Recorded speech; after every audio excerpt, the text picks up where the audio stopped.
This week's advanced vocabulary is ambidextrous. Do you know what it means and where it comes from? Watch the video to find out. Before we get started, don't forget to subscribe so you won't miss out on our future videos. Let's start. Ambidextrous is an adjective that describes a person who can use their both left and right hand to complete daily tasks. Here is an example.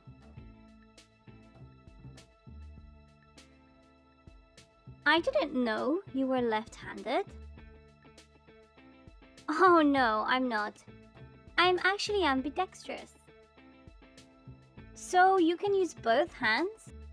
Oh yeah, that's right. Let's now look at where the word comes from.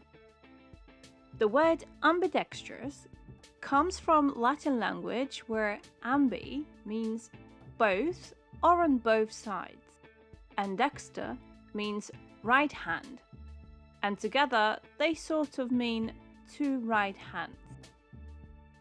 Okay, so here it is. Ambidextrous. Advanced vocabulary. If you enjoyed this short video, please give us a thumbs up and subscribe to our channel. Make sure to come back for the next advanced vocabulary and more.